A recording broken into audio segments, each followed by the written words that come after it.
What's it like to read Goosebumps as an adult? In previous videos, we've read Welcome to Dead House, Stay Out of the Basement, Monster Blood, and Say Cheese and Die. But now we have a round of new challengers. The Curse of the Mummy's Tomb. Let's get invisible. And finally, one of the most notorious Goosebumps stories, Night of the Living Dummy. That's right, we're doing 3 stories this time. That's the reason the episode took so long to make. Yep. No other reason. So let's take a look at these stories and find out how the mummy and the dummy stack up today. Viewers beware, you're in for a scare. Some of the books don't have a corresponding TV episode. Not pointing any fingers, but maybe certain ones that aren't in this video. But that's a problem for future John. I have sown, and now I shall reap. The 5th book in the original Goosebumps series, published in January 1993, The Curse of the Mummy's Tomb. This is the first story we're looking at that actually never got a TV episode adaptation. Probably because it takes place in Egypt and they didn't have the budget to shoot on location, since there's a lot of scenes that take place in Egyptian cities like Cairo. On that note, this is not only the first Goosebumps stories that takes place outside the United States, it's also the first story that doesn't have a suburban house as its primary setting. Let's take a look at this cover. It's pretty simple. Scary mummy, red eyes, ooh, is it haunted? I like the mummy, but I kinda wish they were doing something. Look, they're just chilling. Might be watching TV or something, we don't know. Feeling pretty neutral on the color scheme here too. Overall, I'd give this 3 out of 5 Necronomicons. I'd probably give it a higher score if I liked mummies more. Well, now that we've wrapped up the introduction, it's time to bury our noses in the story. Oh, you didn't like that one? You know, sometimes your humor is a little cryptic. Our story begins, as most stories do, at the beginning. Chapter 1. Chapter 1 introduces our hero, Gabe. Hero is a term used very lightly here. He spends the entire chapter whining about being thirsty. Oh, sorry, were you wondering who this is? This looks like it was from a TV episode, doesn't it? Well, you see, the Goosebumps TV show started a few years after the book series, so they would often choose to adapt sequels of many of the Goosebumps stories because they were more recently released. So in this case, they made a TV episode out of the 23rd book in the series, Return of the Mummy, which is a direct sequel to Curse of the Mummy's Tomb. They also did this with Night of the Living Dummy 2 and Deep Trouble 2. And I think the train of thought was that since they were more recent, the kids would be more interested in them. I don't know. The TV episode for Return of the Mummy is terrible, but I'm still glad it exists because it's going to give me clips to use for this video. Anyway, back to our hero, Gabe. He's visiting Egypt with his parents when they suddenly have to go to Alexandria. Mr. Stein loved having parents going on sudden trips to set up their kids being alone.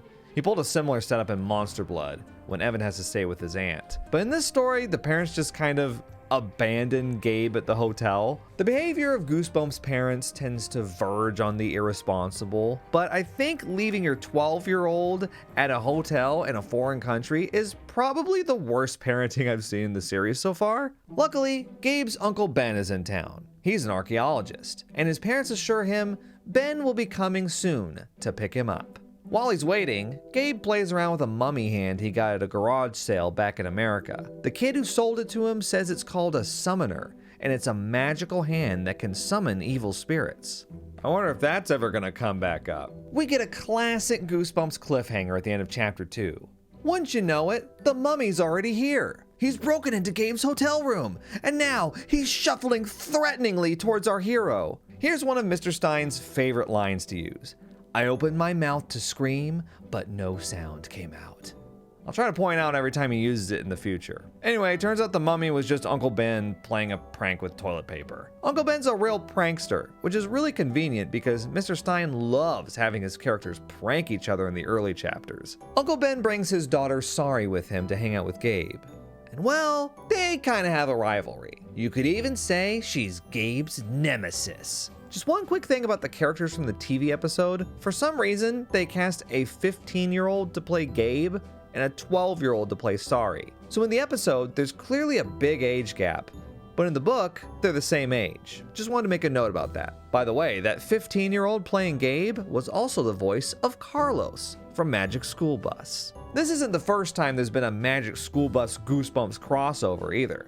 If you remember, Sherry from Say Cheese and Die played Janet. It makes sense since they were both shows produced by Scholastic. Alright, I gotta stop talking about the TV episode now. Otherwise, we're not gonna have anything to talk about when I review number 23, Return of the Mummy, because the series is definitely gonna last that long. So like I said, Uncle Ben's an archaeologist, and he invites Gabe to check out what he's been excavating in the Great Pyramid. They have a couple misadventures in the pyramid, like this part where Gabe's delicate hands couldn't handle the coarse rope ladder. Listen, I'm not expecting the Goosebumps kids to be certified badasses or anything, but I think it's fair to say that Gabe is among the more annoying protagonists that we've had so far. He bickers with Sorry a lot, and in a lot of their conversations, I find myself kind of agreeing with Sorry. Well, then you probably dropped it when you became hysterical? Uncle Ben introduces them to his excavation team, including Ahmed, who says he is from the university and has permission to shadow them. Gabe notes that Ahmed isn't exactly the friendliest guy in the world. This line made me laugh. At one point in the pyramid, Uncle Ben makes the observation that they're breathing air that is 4,000 years old.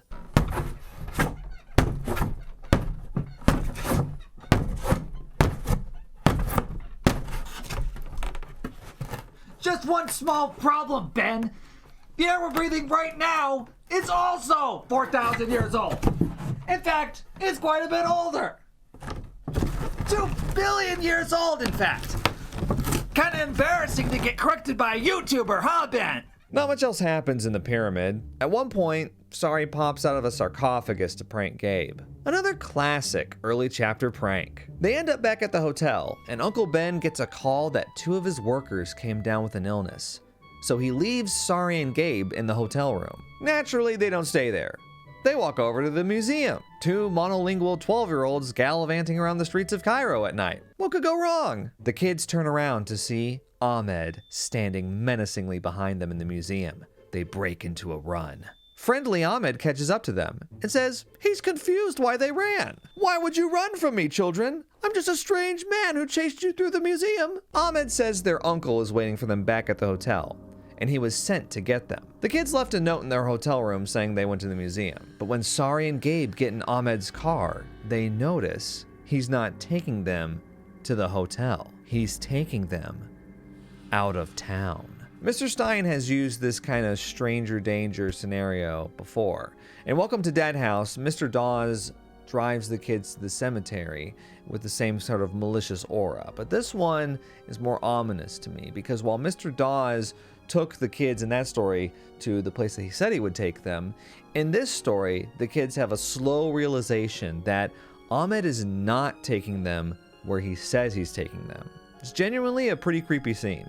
Luckily, Gabe and Sorry tumble out of the car when Ahmed stops at a light. They make it back to the hotel and tell Uncle Ben everything. His response, which is basically, "I've got to get back to the pyramid," is pretty unsettling. Dude, your daughter and nephew just told you that some random guy tried to kidnap them, and your response is, "Damn, that's crazy." Anyway, I'm gonna leave you guys here again. Gotta get back to the pyramid. Thankfully, the kids insist he takes them with him, and Uncle Ben guesses that he has to. They get back to the pyramid, Gabe stops to tie his shoe, and gets separated from them. So he starts wandering around and complaining that they left him behind. You guys! Gabe walks through a tunnel that ends up collapsing, and this is where the wild ride finally starts. Surrounding him in the secret chamber he falls into are an army of perfectly preserved mummies, tons of embalming equipment, and even a tar pit. Sorry runs into him after getting separated from Uncle Ben, too. Since they have such a competitive rivalry, they end up bickering over who's really lost. You know who I think is lost? Uncle Ben. He's lost his head. What is going on up there, buddy? You find out that Ahmed tried to kidnap the kids, and then you let the pyramid kidnap them? They've been pyramid-napped. Speaking of kidnappers, that's when Ahmed shows up and starts villain monologuing about how Gabe and Sari violated the sanctity of Priestess Kala's chamber, and how he has to now carry out the curse. Look at him getting really mad about it here. Shut up, you fools! Anyway, Ahmed reveals that he's a descendant of Kala, and so it's his responsibility to carry out her curse. It's weird though, right? Like, isn't the whole point of a curse that it's automatic? You know, you touch the forbidden treasure and then the curse just magically starts. So if there's no automatic magical consequences for violating the sacred chamber, then doesn't that mean there's technically no curse? I'm just saying, it isn't much of a curse if you have to manually do all the work, is it? Now, if you're wondering what Ahmed carrying out the curse looks like, well, remember all those perfectly preserved mummies that Gabe found? Turns out they're perfectly preserved because they were embalmed very recently by Ahmed. Yup, they were all trespassers in Priestess Kala's sacred chamber, and they were mummified alive, just like Gabe and Sari are about to be. They're gonna be sorry. At one point, Gabe protests that he's just a little kid, to which Ahmed replies, "Many of the pharaohs were your age at death." Yeesh. There's always one line in these Goosebumps stories that makes my eyes kind of widen, and this was the one for Curse of the Mummy's Tomb. Ahmed takes a long time to get the mummifications ready, so he tells Sari and Gabe to get into the sarcophagus. I thought this line was kind of funny here. Gabe bitterly notes that Sari got into the sarcophagus before him. Uncle Ben shows up and tries to plead with Ahmed, quote, scientist to scientist, but Ahmed just knocks him out. And what's more is that 15 pages later, after Ben comes to and releases the kids from the sarcophagus, he tries to plead with Ahmed again with the same line. Can't we talk about this calmly and rationally as scientists? You know, I'm starting to think that maybe Uncle Ben isn't the brightest guy around. Anyone else getting that suspicion? Ahmed says he doesn't want to mummify them anymore. Instead, he wants to boil them alive in the tar pit, which is a pretty terrifying way to die. And that's when Gabe gets desperate. He pulls out the mummy hand he's been carrying in his pocket, the summoner. We're in the last 5 pages of the book now, so they better wrap it up. Ahmed somehow recognizes the mummy hand as belonging to his ancestor, Priestess Kala. Just a reminder, this is the mummy hand he bought at a garage sale in the US for $2. Well, as it turns out, the hand is real, and all the mummies in the room come to life and chase Ahmed out. Our heroes are saved, and Uncle Ben decides to thank Gabe for the helping hand. You know, the adults in Goosebumps have some nerve making jokes at a time like this after needing the kids to save their lives. First it was the mom and stay out of the basement. You know, when Aunt Eleanor was getting better, she asked me about you two. I said you were both growing like weeds. And now Uncle Ben makes a hand pun? It's like, you know you failed as an authoritative figure in their lives, right? Our story ends with, actually, no twist.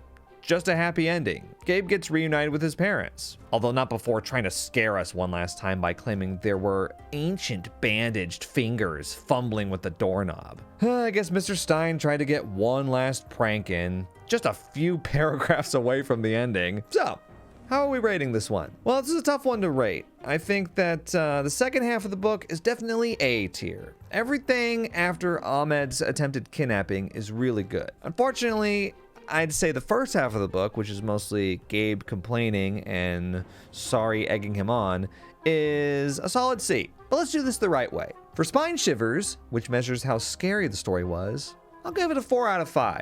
Ahmed was a sinister villain, and I'd say the most evil one we've had in a Goosebumps story so far, just because he's the first one to have a sadistic side. Sarah Beth in Monster Blood told the green goo to, quote, kill the children, but at least she wasn't smirking at the thought of boiling them alive in a tar pit. So yeah, I think Ahmed was a scarier antagonist than an actual mummy would have been. Good job, Mr. Stein. For Funny Bones, which measures how funny the story was, I'll give this one a 2 out of 5. And that's mostly because Uncle Ben had some funny one-liners. Gabe and Sari's banter, on the other hand, was mostly just annoying to me. And for Closet Skeletons, which measures the twist ending, well, there was no twist ending, so I guess we'll leave this one blank. All in all, I'd give The Curse of the Mummy's Tomb a B grade. That's a wrap. Well, I'm glad we could unravel that mystery. Hey, hello. So are you done talking about that book or whatever? Who are you? I'm an interested party. Let's just leave it at that. No, let's not. You can't just... Hey, when do you think you're going to play another horror game? I have been playing horror games on John 12. I'm just messing with you. I know you're like BookTube or whatever now. Nerd. I am being heckled in my own home. Anyway, so if you're done, you want to get lunch? With you? Yeah. So actually I've still got 2 more books to get through. Good, because this video is sponsored by Factor. Will you please leave? Not until we're done with the ad read. Factor is a meal delivery service that ships pre-prepared meals straight to your door, ready to eat in 2 minutes. Factor has options for different diets like keto, vegan, or protein plus, for example. Head to factor75.com or click the link below and use code WOLF50 to get 50% off your first Factor box and free wellness shots for life. 2 free wellness shots from 3 available flavors for every order while you're an active subscriber. You know, this isn't the first time that Factor has sponsored one of my videos, and the last time I showed myself eating one of their meals, you guys got really stuck on me using a metal spork for some reason. Well, guess what? I eat every Factor meal with a spork. I never use a knife. What can I say? I guess I'm just stronger than you. Anyway, just like my spork takes the guesswork out of which utensil to use, Factor takes the guesswork out of meal planning. Did you like that segue? It saves me time and energy when I'm going through really busy periods, like when I was putting this video together. And it helps me avoid the temptation of caving in and ordering fast food when I'm really short on time. So if that sounds like it'd be helpful for you too, head to factor75.com or click the link below and use code WOLF50 to get 50% off your first Factor box and free wellness shots for life. 2 free wellness shots from 3 available flavors for every order while you are an active subscriber. Big thanks to Factor for sponsoring this video. Now let's get back to it. But seriously, you guys are sleeping on sporks. I mean, you can eat anything with a spork. Literally anything. Anyway. Time to talk about the next Goosebumps story. Number 6, Let's Get Invisible. Let's Get Invisible was released in March 1993, and at 139 pages, it's the longest book of the original 62. I remember not caring for this one much as a kid. I think part of it was that I didn't like the title. I don't think I understood that it was a pun on that song Let's Get Physical by Olivia Newton-John, or at least that's what I assume. I know it's kind of weird to get hung up on the title like that, but I never liked the attitude behind these more personal book titles. Let's get invisible. No, let's not. Stop trying to drag me into it. Why don't you go get invisible on your own? Be careful what you wish for. Okay, I will.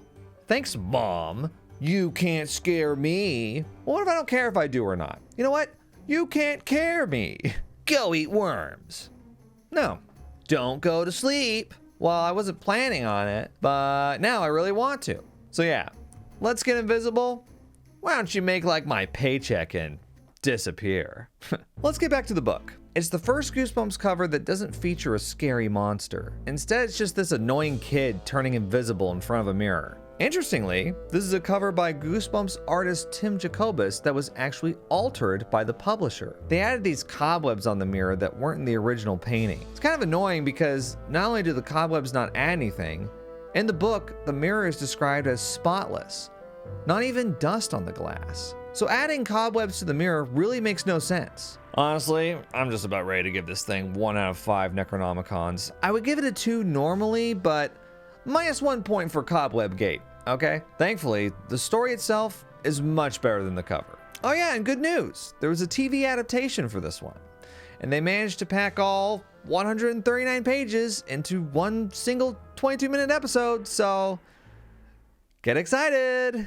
Max is the main character of this story, along with his brother Noah, who he calls Lefty. He calls him Lefty because he's left-handed, a fact that the TV episode really hammers into your brain.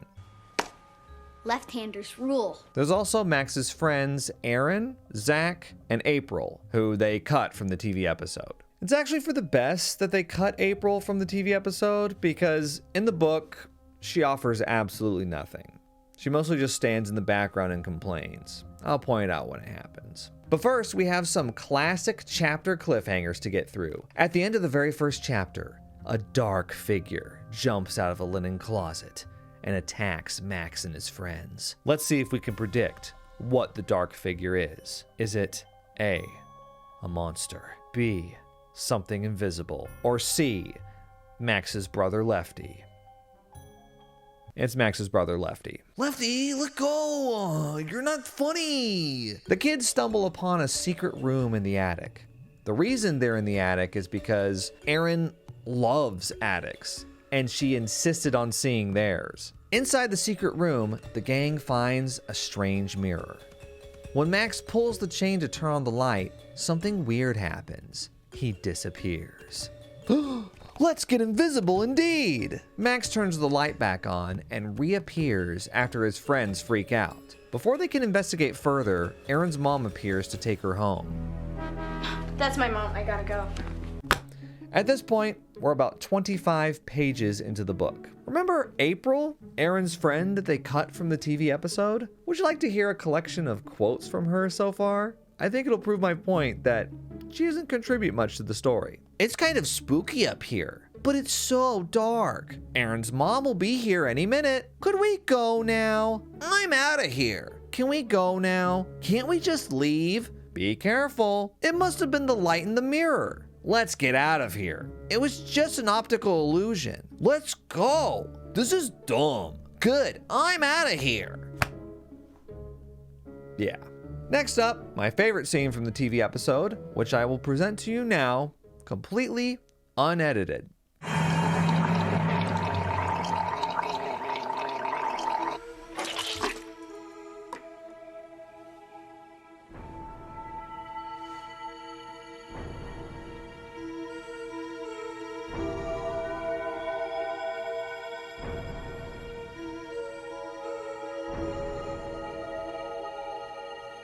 22 seconds. That scene was 22 seconds long. We're trying to fit 139 pages into a 22-minute episode, and they spend 22 seconds zooming in on Max looking at himself in the mirror. I get that the idea is that he's kind of freaked out by mirrors at the moment, but it's just so unnecessary. And what's with the gargling? Did they think this was a creative shot or something? I don't know if you're piecing this together yet, but the TV episode for this story is bad. Everything from the actors. Max, where'd you go?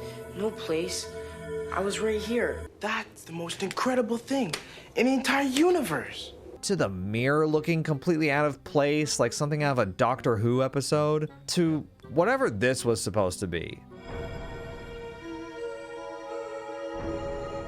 It's just not very good. And it's a shame because the book version is legitimately very good. Max and his friends have a fun dynamic, and most of the rest of the book is just him and his friends going to their attic and messing around with the mirror that turns you invisible. That night, Max can't sleep, so he goes back to the attic to check out the mirror again. When he's studying the mirror though, he sees two disembodied eyes staring back at him. Quick, it's time for another quiz. Who do the eyes belong to? A, a monster. B, something invisible. C, Max's brother Lefty.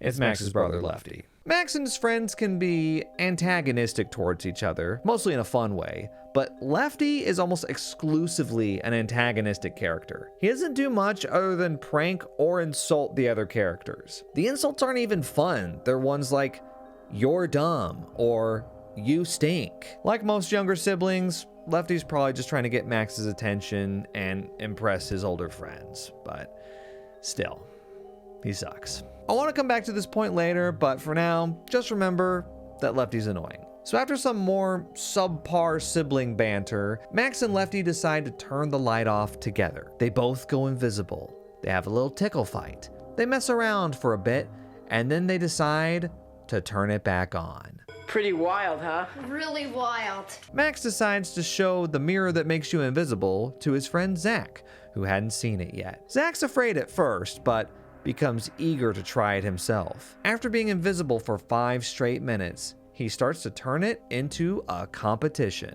This part is the meat of the entire story, and I honestly found it really engaging. You see, what ends up happening is Max and his friends each start taking turns going invisible. And being invisible is fine at first, but after a few minutes, they start feeling kind of funny. I don't feel so great. I'm kind of dizzy. Max, I'm not sure I feel so great. I feel like I'm drifting or something. Max describes feeling like he's being, quote, pulled away by something. The other characters feel like this too after a while. They also start noticing that the longer they're invisible, the longer it takes them to reappear after turning the light back on. But it doesn't stop them from jumping back in. They end up doing this over and over again, for pages and pages and pages. And it's a slow burn, but it's eerie to me how it's written almost like these kids are experimenting with recreational drugs or something. Like, they quickly turn into these thrill seekers who only care about staying invisible for as long as possible. And even though they're experiencing these side effects of staying invisible for too long and can get really scary, they don't care. All they care about is, when do they get to go again? Things come to a head when Lefty begins sneaking off to use the mirror by himself. He even pranks Max by interrupting a family dinner. And let me just say, this is a weird scene in the TV episode. You see, the house their family is living in is their grandparents' old house. But listen to this question Max asks at the dinner table. When you guys were growing up here, did you notice anything strange about the house? When you guys were growing up here. And he's saying this about both of his parents, implying that they were both children living in this house, which would make them siblings. Like I said, this episode, it just ain't it. The dinner scene also has this corny, over-the-top music for some reason. Noah, dinner! We're starting without you! And then there's this weird interaction where Max's mom tries to get Max to bring up Zach getting an earring with his dad. Did you tell your father about Zach's earring? Which he shuts down. Well, if you're thinking about it, don't bother. And then Max's mom looks disappointed. But earlier in the episode, she has literally the exact same response as Max's dad. Didn't it hurt? If you're thinking about it, Max, don't bother. So like, what was the angle here? I don't understand this strange TV episode exclusive earring subplot. In the book, Zach doesn't even have an earring. Instead, he has an unusual haircut for the time, a one-sided undercut. Anyway, let's get back to Lefty's shenanigans. The next day, Max wakes up to Lefty already invisible. After yelling at him about how dangerous his little stunt was, Lefty finally gets brought back. But something's off. Are you okay? Just fine. You worry too much. Max comments that Lefty looks slightly different now, but he can't put his finger on what's changed. Finally, Max and his friends all meet up one final time to see who can go invisible for the longest. Look guys, Erin says, let's get invisible to start the competition. She said it. She said the title in natural conversation. So Erin goes first, and she stays invisible for so long that she stops responding. When they finally bring her back, Max notices something about her is different too. Zach goes invisible for a record 13 minutes next, but when he returns, Max notices he seems different too. Zach then tells Max it's finally his turn to go invisible. While the book succeeds at being somewhat subtle with the changes, the TV show prefers to do things a bit more ham-fistedly. Don't be such a wimp, Max. Come on, one last time. Max goes invisible again, this time getting pulled into the mirror world. It happens instantly in the show, but in the book, he's slowly pulled into it over several pages and describes it as an undulating, rolling world of twisting lights and colors. It's pretty cool. This is about as Lovecraftian as a Goosebumps story can get, really. The way it's described in the book, of course, is not something that a children's TV show has the budget to produce. Max ends up face to face with his doppelganger in the mirror world. Mirror Max explains to him that they're going to switch places, just like his friends Erin and Zach switched places with their reflections. Yup, that's right. The reason Erin and Zach looked weird when they came back from being invisible is because they were replaced by their mirror reflections. In the book, Max makes the connection that Zach's one-sided haircut switched sides, but in the show, they bring up his earring again instead. Ugh, I'm so tired of hearing about that earring. Your earring. What about it? It was in your left ear before. Now it's in the other. Oh yeah, and if you're confused by why Erin's the one realizing that in this clip, it's because in the show, she doesn't switch places with her reflection. Only Zach does. Not really sure why. It's a creepy premise, the idea of your mirror reflection switching places with you, and you're trapped in the undulating mirror world forever. It's more metaphysical than Goosebumps tends to get, so I appreciated that about it. Alright, you're probably wondering how Max is gonna get out of this one, huh? Well, we've got one last quiz for you. Who do you think is gonna come to Max's rescue? Do you think it's A, April? Or maybe it's B, Max's mom? Or C, Max's brother Lefty? It's Max's brother Lefty. Lefty bursts into the attic and destroys the mirror with a softball. In the show, Erin's the one who destroys it, but the same thing happens. The reflections get sucked back into the mirror world, and everything's back to normal again. What happened? Someone just got 7 years bad luck. The TV episode's not going to get a good grade. Max thanks Lefty for saving them, and they start playing catch with the mirror-shattering softball outside. And that's when Max makes a chilling realization. Lefty has been throwing the ball to him right-handed. As far as Goosebumps twists go, this one's pretty good. The dark realization that the real Lefty is trapped in the mirror world forever is one that sticks with you. The TV episode is much more heavy-handed about it, as you might expect. They have Lefty throw their dad a mug in the kitchen for some reason, and then the camera lingers forever on Bizarro World Lefty's evil grin to close it out. They also have the mirror magically reconstruct itself for some reason. I guess they were leaving room for a sequel. Anyway, regarding the book's ending, although you could make the argument that this is a spine-chilling ending, I'd like to present the possibility that this is a happy ending, actually. During their final encounter, Mirror Max explains that he's Max's other side. So that means that Lefty's reflection is the other side of him. So how does Lefty's reflection act? Well, since Lefty makes a lot of noise, insults people, pranks them, and just generally shows no regard for other people at all, it makes sense that his reflection is calm and considerate. And that's what we see from him in the book. When he comes back, Lefty calmly tells Max that he's okay. Contrast this to when Erin and Zach's reflections replace them. Zach's reflection almost immediately responds aggressively to Max, asking him what his problem is. Likewise, Erin's reflection mocks Max's questions by sarcastically asking him how he feels when he turns invisible. Add in the fact that Lefty's reflection is the one who destroys the mirror, which inexplicably doesn't end up with him getting sucked back into the mirror world. That leaves us with the idea that Lefty's reflection could be Lefty's good side. I'm just saying, maybe it's not so bad that they switched places. Anyway, on to the final grades. All right, let's start out with Spine Shivers, which measures how scary the story is. You know what? I've never done this before, but I'm giving the book a full 5 out of 5. Ooh, my spine is tingling. The concept of your mirror reflection trying to replace you is one that I've always liked. Like with most Goosebumps story concepts, it's been done before.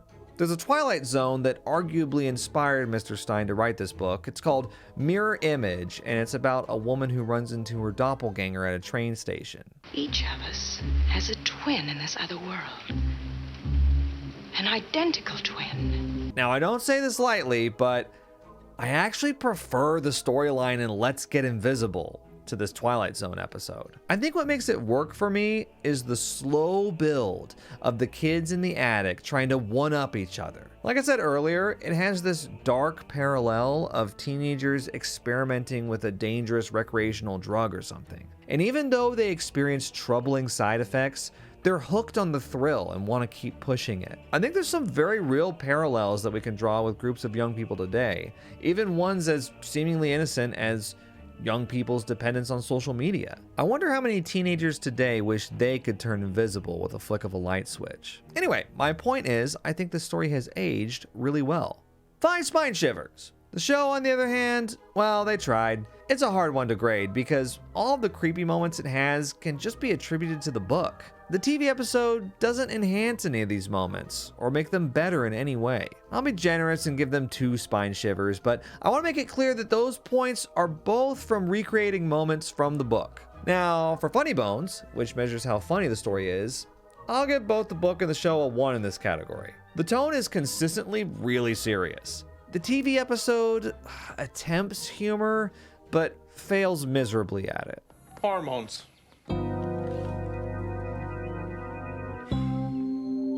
And finally, closet skeletons, for the twist at the end. I give the book a 4 out of 5 on this one.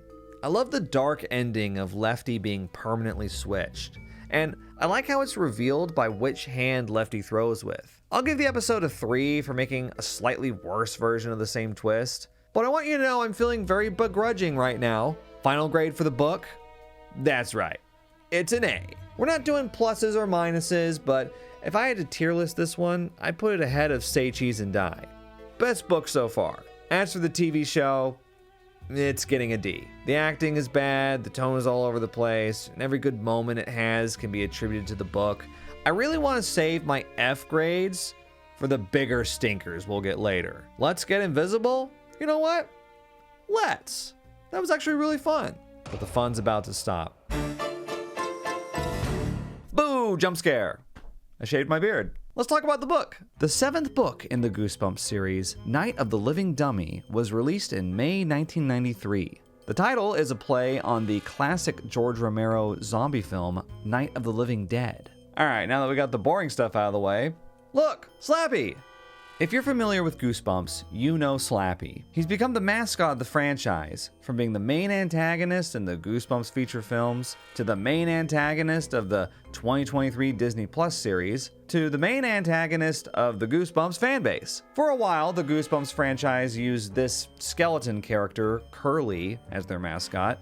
Slappy was around, but he was one of an ensemble of popular characters, like Cuddles the Hamster from Monster Blood 2 or the Mud Monster from You Can't Scare Me. And often, this ensemble would be featured alongside each other. So while Slappy was a popular character, in the early times he was just one of many. But obviously we know how things ended up. Did you miss me? So here we are, with the book that started it all. You wanna know the funniest part? Slappy's barely in this thing. In fact, he may as well not be in it at all. Isn't that disappointing? Don't click off the video yet. Isn't that disappointing? Yet so intriguing.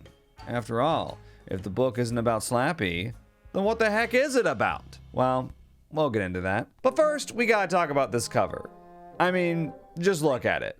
Do I really even need to score it? Tim Jacobus is at his best when he's painting a creepy smiling face, and this cover is a great illustration of that. Literally, it's a great illustration. The yellow-red color scheme really makes it stand out. I mean, I'm just gonna go ahead and give this cover our very first 5 out of 5 Necronomicons. It's just perfect. Wouldn't change anything. I even like that Slappy's faced diagonally. It's disorienting. Unfortunately for us, the cover is the best part of the book. You know it's true. Don't look so surprised. Night of the Living Dummy is told in third person and focused on twin sisters Chris and Lindy. Like most Goosebumps siblings, they have a rivalry with each other. Although in this case, their rivalry is what the entire book is about. Lindy finds a ventriloquist dummy in the dumpster of the new house being built next door. Chris was initially under the impression that Lindy was pulling a child out of the dumpster. Even though this is a misunderstanding and it turns out to be a ventriloquist dummy, this is still a weirdly dark way to begin the book. For the chapter 1 cliffhanger, Chris describes dangling legs and a brown head of hair to make the reader think that Lindy is fishing a child's body out of the dumpster. For a moment, you're just like, dang, Mr. Stein went off the rails with this one. Also, apparently, dumpster used to be capitalized. I never knew this, but dumpster is a brand name. Apparently, it's a brand name synonymous with the thing that it is, like Kleenex or Thermos. This is a phenomenon known as a generic trademark. Look at me learning new things from old children's books. Anyway, Lindy names the dummy Slappy and immediately starts insulting Chris with him. Lindy does an impromptu ventriloquism performance for some neighborhood kids, and Chris becomes jealous. So jealous that she asks her parents if she can have a dummy too. At first, her parents resist, but eventually they break down and get her a dummy of her own, which she names Mr. Wood. Now, throughout this book, it's made very clear that Lindy is a much more talented performer than Chris is. Lindy's dummy is more popular at school, she's better at the actual ventriloquism, she gives her dummy better lines, and she even gives her dummy a better name. I like how Mr. Stein illustrates the gap in Chris and Lindy's creativity by having Chris name her dummy Mr. Wood. I mean, it's not like Slappy is an incredible name, but, actually it is kind of an incredible name. Part of the reason why Slappy is such a popular Goosebumps character is because of the name. It's catchy. Anyway, it certainly beats Mr. Wood. Okay, so Chris isn't a talented performer, and she's not even that interested in ventriloquism. So why is she doing this? Well, I think the very first page of the book answers that. The story opens on Chris trying to get Lindy's attention by blowing a big bubble. Throughout the story, Chris tells herself that she's just trying to beat Lindy, but I think she's really trying to win Lindy's attention and respect. Honestly, I found Chris and Lindy to be pretty interesting characters, albeit very annoying. And I think this rivalry story had some interesting places that it could have gone, but instead, Mr. Stein decided to indulge his greatest temptation as a writer. Strange things start happening. Chris awakens in the morning to see that Mr. Wood has disappeared. She finds him hung from a doorknob, wearing her clothes. Later, Chris lets Lindy teach her some ventriloquism, but Mr. Wood suddenly just starts insulting her on his own. The next day, Chris walks in on Mr. Wood, appearing to strangle Slappy. She locks Mr. Wood in her closet, but the next morning, she finds that he somehow escapes. Finally, one fateful night, Chris finds Mr. Wood in the kitchen, covered in a mess of food and her favorite jewelry. And after locking him back in the closet, she hears Mr. Wood demand that she let him out. Whoa, looks like we got a living dummy on our hands, don't we? Except that Lindy finally admits that she's been behind it the whole time. Yep, that's right. Mr. Wood isn't alive. It was all just one big prank because Chris was annoying her and Lindy wanted to put her in her place. It was just a prank, Han. Like I said, Mr. Stein ended up indulging his greatest temptation as a writer, which is to have the story just be one big prank. And there you have it. That was Night of the Living Dummy. Just kidding. But you should know that we are 80 pages into this thing by now, and I feel like our time was completely wasted. Thankfully, some things are about to start happening, but first, I want to take a break to show some funny dialogue. In Chapter 5, there's this weird onion-related banter that happens between the parents. The dad is incessantly complaining that he can't cut the onion without crying, and it's like, okay, aren't you in your 40s at this point? Is this like the second onion you've ever cut or what? But then later he's like, I can't take this anymore. And then the mom calls him a crybaby. I'm starting to think that Chris and Lindy never stood a chance. If the parents are any indication, these two girls were doomed to be annoying. Another thing that was kind of cracking me up was this part with Chris and her friend Cody. Cody sees some uniformed guys in the neighborhood painting the gutters and comments that they must be hot working out in the sun, very astute Cody. And then Chris instantly replies, let's change the subject. What's the matter, Chris? No sympathy for blue-collar workers? Do the harsh labor conditions horrify you? Rightfully so. Are you so entrenched in your cushy little suburban life that you've decided to isolate yourself from the problems that other people face? Yeah. Perhaps we'd better change the subject, since you're clearly not qualified to discuss it. Time for a pivotal scene. Chris is practicing with Mr. Wood when she notices a piece of paper in his pocket. It has some strange words that she reads aloud Karu Mari Odana Loma Malanu Karano. This is possibly the most famous phrase in all of Goosebumps, except for maybe "Reader beware, you're in for a scare."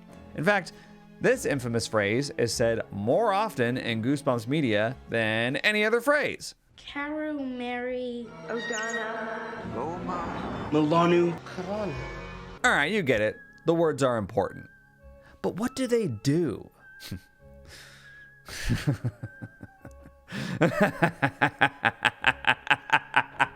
You'll find out soon enough. That night, some friends of the family come over to see Chris's ventriloquist act. But imagine her shock when Mr. Wood just starts roasting them. Chris's dad demands that she apologize. So Mr. Wood says, I'm sorry.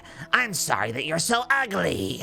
I'm sorry that you're so old and stupid, too. Honestly, Mr. Wood is killing it right now. He just has a tough crowd. Anyway, Chris is horrified by this, as you can imagine. Unfortunately, Lindy doesn't believe that Chris didn't make Mr. Wood say those things because she thinks that she's just pranking her back. Oh, the psychological warfare of these siblings is just so charming. The following night, Chris's ventriloquist show at the school's spring concert is cut short when Mr. Wood repeatedly insults one of the teachers, then vomits green goo over everyone in the front row. If you're wondering, this is not the last time that Mr. Stein's evil dummies vomit green goo on someone.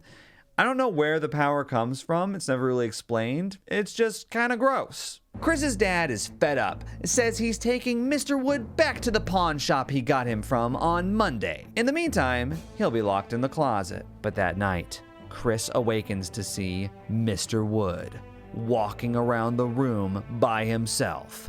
Yes, that's right! The titular Night of the Living Dummy has finally arrived. Mr. Wood tells Chris in his deep, raspy, evil dummy voice that he's in charge of them now. Chris and Mr. Wood wrestle around for a while until Lindy wakes up and is shocked to find Chris wasn't pranking her after all. Mr. Wood snickers and announces to them that they brought him to life after reading the ancient words. Karani Mari Malanu Loma Maranu Karani.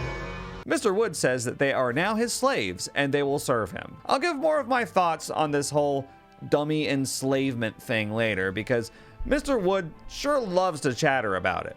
So in response, the twin girls stuff him into a suitcase and bury him. I just love that Mr. Wood has all these grand threats, but then two 12-year-old girls literally stuff him into a locker. It's like, okay, what was the plan, Mr. Wood? Chris awakens the next morning to find Mr. Wood sitting at the dining room table. Mr. Wood then gets really mad that they tried to bury him and grabs their dog by the neck, saying the dog must die now. You know, I thought in the first chapter that when Chris was under the impression that Lindy pulled a child out of the dumpster, that Mr. Stein was taking things a bit too far. But now that Mr. Wood has threatened to kill this fictional dog, I'm really pushed over the edge. Screw Mr. Wood! All my homies hate Mr. Wood! Get him, girls! Chris then gets a bright idea. They're running steamrollers next door at the new construction. Yeah, we get it, Mr. Wood. They're your slaves. Time's up, buddy. The girls throw Mr. Wood under one of the steamrollers and he gets instantly crushed underneath. They note that a strange green gas escapes from the crushed dummy's body. And that's the end of Mr. Wood. Wow, the Night of the Living Dummy was pretty short-lived, as it turned out.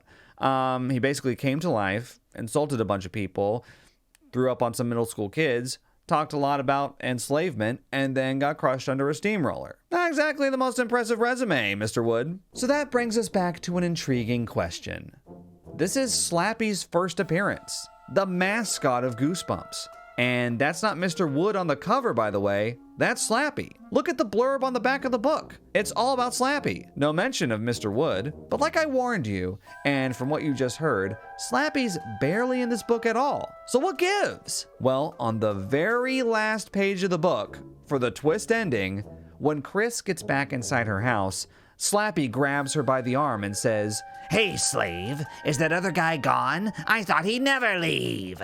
And that's it. Or is it? You know, as boring as this story was, I actually have a pet theory that I think makes it more interesting. But part of that involves knowing the lore behind the entire Living Dummy saga, which, if you didn't know by now, is 18 books. Now, I haven't read all 18 of them, but I did read some of Slappy's origin online, and it seems to contradict most of the events in this first book. Remember those magic words, Karu Mari and all that? Well, those are the magic words of a sorcerer named Ephraim Darkwell.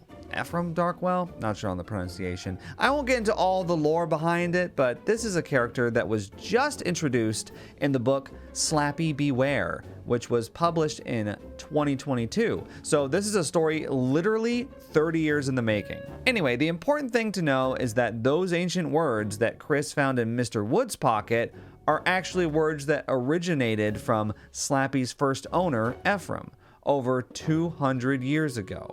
So how did the words get into the pocket of Mr. Wood? Well, here's what I think. I think Slappy put them there. I think Slappy was already alive when Lindy fished his childlike wooden body out of that dumpster, and I think he planted those words in Mr. Wood's pocket to stir up trouble and see how the girls reacted. The most common explanation for this plot hole is that Mr. Stein simply retroactively changed what he set up with Mr. Wood in this first book, and that the Slappy in the first Night of the Living Dummy was originally written simply as a twist ending. But I think it still works. I can talk more about this in a future video, but for now, here's a fun detail I noticed from this perspective. While Chris and Lindy are burying Mr. Wood, Chris hears some heavy scampering near them in the yard. They write it off as a raccoon, but I'd like to think that this is Slappy spying on them and seeing how his little Mr. Wood experiment is going. After all, how exactly does Mr. Wood get free from a locked suitcase buried under the dirt? I think Slappy wanted to see exactly where they buried Mr. Wood so he could sneak out and free him under cover of night. All right, well, I took this way too seriously. Let's rate this thing and get out of here. For Spine Shivers, I'm giving it a 1.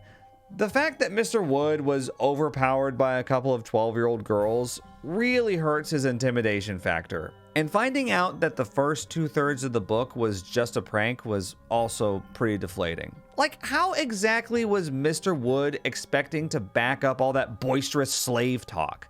He couldn't even overpower a couple of little girls. Now for Funny Bones, I'll give it a 3. This one's actually pretty funny. I liked it whenever Mr. Wood's evil, raspy voice came out, and I liked all the over-the-top, mean insults. The whole onion incident with the parents was pretty ridiculous too.